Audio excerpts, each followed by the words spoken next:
Cuando tenemos un exceso de hormona tiroidea, aparece el hipertiroidismo. Básicamente es un tipo de tirotoxicosis caracterizado por un trastorno metabólico. El exceso de la función de la glándula tiroides conlleva a que haya un aumento de las hormonas tiroides. La enfermedad de Graves es uno de los casos más frecuentes y es una enfermedad de características autoinmunes. Bocio tóxico multinodular, adenoma hiperfuncionante y los tumores hipofisarios, el tumor hipofisario que se produce cuando se libera demasiada tirotrofina. Esto obviamente va a traer un aumento de la actividad de la glándula tiroides. Y un caso raro, el carcinoma folicular de tiroides. Los síntomas del hipertiroidismo son variados. Puede haber alopecia. Esto también recordemos que podría ocurrir en el caso del hipotiroidismo.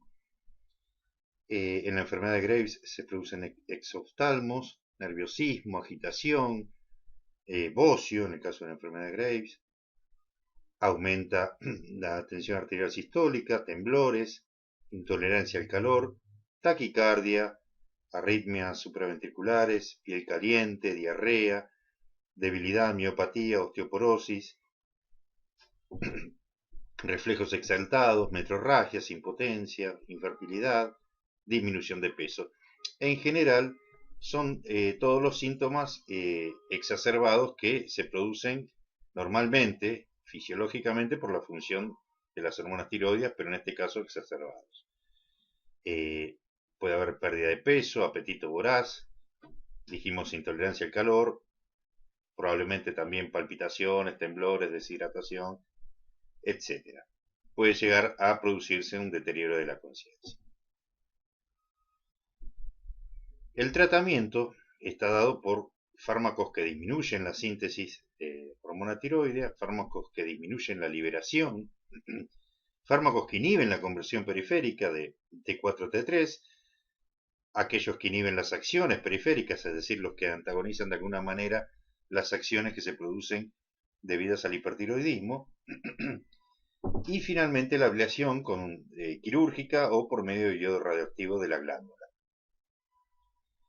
Entre los fármacos que disminuyen la síntesis, y son los más importantes que vamos a ver, los más comunes, se encuentran, entre otros, los inhibidores de la bomba de yodo. Los inhibidores de la bomba de yodo, específicamente el perclorato, el tiosanato ya casi que no se usa por sus complicaciones, sus efectos adversos, lo que hacen es inhibir la entrada del yoduro hacia la célula folicular. La reacción adversa más típica es la anemia plástica. Los inhibidores de la peroxidasa son las tibureas. Y los dos fármacos más usados son el metilmercaptoimidazol o el propiltiuracilo. El tiuracilo se usaba antes, pero es muy tóxico y se dejó de usar. Básicamente, lo que inhiben es todas las funciones debidas a la peroxidasa. Habíamos dicho que la peroxidasa, entre otras cosas, se encargaba de la organificación, es decir, el paso del yoduro a yodo orgánico, de la formación de los residuos de monoiodotirosina y diodotirosina, o sea, de la unión con la tirosina de la tiroglobulina, y también, esto es muy importante, el acoplamiento, es decir, la formación de la tironina a partir de los residuos de iodotirosina. Las tibureas son los fármacos probablemente que más se usan como antitiroideos. El problema principal de las tibureas que hay que tener en cuenta es que el inicio de acción es un poco lento porque lo que hacen es impedir la síntesis de las hormonas tiroideas, pero las hormonas que ya están preformadas lógicamente van a seguir actuando. Y además son bociogénicas, es decir, producen bocio, y esto es debido a que si tenemos en cuenta que el, el, el contenido de T3 y T4 va a disminuir, entonces el eje lo que va a hacer a partir de la hipófisis es aumentar la liberación, entre otras cosas, de tirotrofina vía la hipófisis, y esto lo que va a hacer es producir un aumento en la vascularización de la glándula, en la vascularización y el tamaño de la glándula. Esto va a producir bocio. Por lo tanto, lo que se hace por lo general son terapias combinadas con otras drogas que impidan que se produzca el bocio.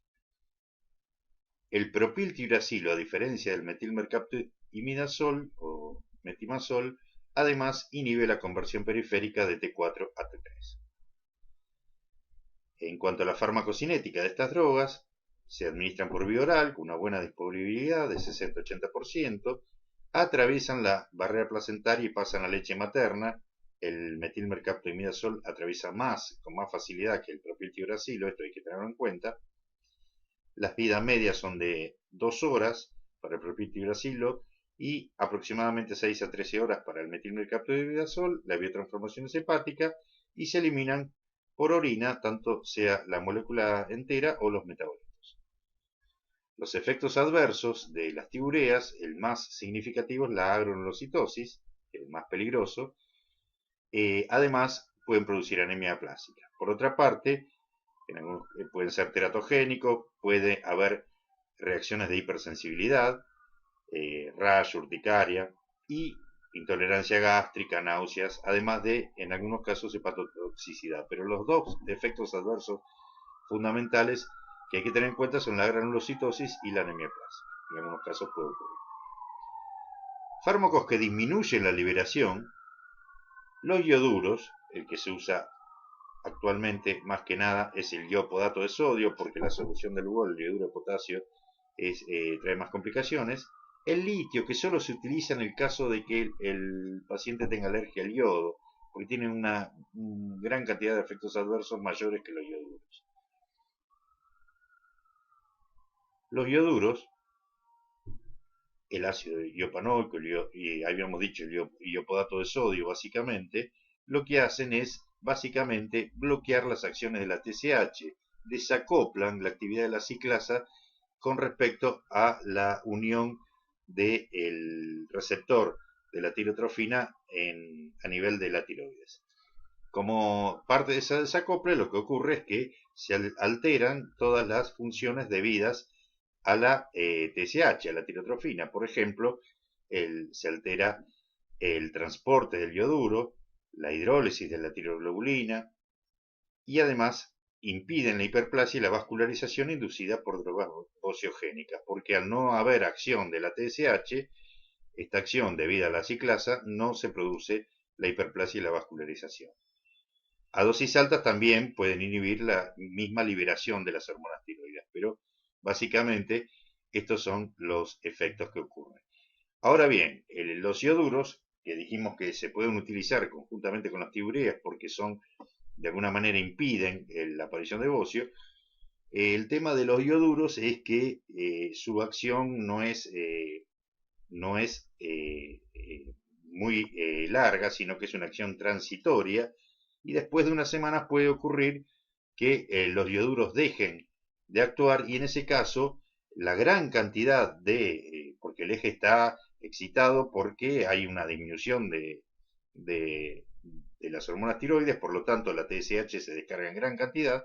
La gran cantidad de TSH lo que hace es producir lo que se llama una tormenta tiroidea, es decir, se produce una especie de hipertiroidismo debido a que la TSH está desregulada porque no hay manera de frenarla por la falta de hormona tiroidea, y por lo tanto, al no existir la función del iyoduro, que es desacoplar, digamos, del exceso de iyoduro, desacoplar la acción de la TSH sobre el receptor y impedir la actividad de la ciclasa, al activarse la ciclasa lo que se produce es un hipertiroidismo por la gran cantidad de TSH que hay en el medio. Los efectos adversos son la hipersensibilidad, principalmente. Cuando un paciente está hipertiroideo, se puede recurrir, en caso extremo, a la cirugía o a la destrucción del parénquima de la glándula por medio de yodo radioactivo. El yodo radioactivo lo que tiene, el 131, el isótopo, es que tiene una penetración relativamente escasa, es decir, de una penetración del orden de centímetros solamente, donde puede destruir, digamos, donde puede llegar la radiación, y por lo tanto, al acumularse el yodo radioactivo en la tiroides, solamente va a afectar la zona relativamente cercana a la glándula y no va a ir al resto del organismo. Y las partículas que más este isótopo de yodo liberan son las partículas beta, que lo que tienen es baja penetración y destruyen el tejido donde está acumulado el yodo radioactivo, es decir, cercano a la glándula, pero no al resto del organismo. Las partículas gamma que se liberan son muy penetrantes, pero son muy pocas y pueden servir para detectar por medio de detectores, a ver la cantidad de radiación que la glándula ha tomado. Es decir, sirven como detectores de la cantidad de radiación que se encuentra en la tiroides. La vida media del yodo 131 es baja, es de 8 días, lo que quiere decir que el 99% de su radiación se gasta en apenas 56 días, lo cual hace que la persona no esté con radiación, digamos, por un periodo grande de tiempo. Las indicaciones son para la enfermedad de Graves, siempre en pacientes mayores de 40 años, porque en un paciente que es fértil, que se espera que pueda tener hijos, no se le va a indicar un tratamiento con radiación. Y en el caso de carcinoma tiroides. El riesgo es que el exceso, digamos, de destrucción de la glándula genere un hipotiroidismo, por supuesto. Finalmente, las drogas que inhiben la conversión periférica, es decir, el paso de T4 a T3, tenemos, habíamos dicho, el propiltiuracilo, como la tigurea, no el metilmercaptoimidazol, y también amiodarona, iopodato de sodio, propranolol y los glucocorticoides. Recordemos que el iopodato de sodio, además, podía inhibir la entrada, o sea, inhibir la acción de la TSH. Es decir, como es un yoduro, inhibía, digamos, desacoplaba a la adenatrociclasa de la acción de la TSH. El propranolol, además de inhibir las acciones periféricas, además de inhibir la conversión periférica, es el único que puede inhibir algunos de los efectos que se producen por el hipertiroidismo. No todos, pero específicamente los efectos facilitadores de la acción catecolinérgica que podrían traer riesgos a nivel cardiovasculares. Esos efectos pueden ser inhibidos por el propranolol, que además es un inhibidor de la conversión periférica.